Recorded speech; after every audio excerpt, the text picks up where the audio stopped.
কথায় আছে যার নেই কোনো গুণ সে হলো বেগুন। আজ তোমাদের একটা বেগুনের রেসিপি দেখাবো। খুবই সিম্পল একটা রান্না। প্রথমে বেগুনগুলোকে টুকরো টুকরো করে কেটে নুন হলুদ মাখিয়ে রেখে দেবে।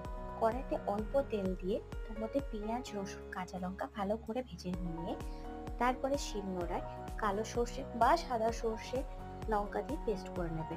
ইচ্ছা করলে দুটোই করতে পারো, না করলে যে কোনো একটা দিয়ে করতে পারো। আমি এখানে সাদা সর্ষে ইউজ করেছি বিকজ আমাদের বাড়িতে কালো সর্ষে কেউ খায় না। তারপর সেই পেস্টটা কড়াইয়ের মধ্যে দিয়ে অল্প নাড়াচাড়া করে জল দিয়ে দেবে। জলটা যখন ফুটবে দেখবে তখন তার মধ্যে নুন হলুদ দিয়ে ওই ভাজা বেগুনগুলো ফেলে দেবে। বেগুনগুলো যখন ফুটছে তখন দেখবে মাখা মাখা হয়ে চলে আসবে ফুটতে ফুটতে। তার মধ্যে অল্প সর্ষের তেল ছড়িয়ে আবার একটু ফুটতে দেবে। দেখবে একদম যখন মাখা মাখা হয়ে গেছে তার মধ্যে একটু ধনেপাতা আর একটু কাঁচা লঙ্কা কুচি দিয়ে গরম ভাতে সার্ভ করবে। খেতে দেখবে ভালোই লাগে।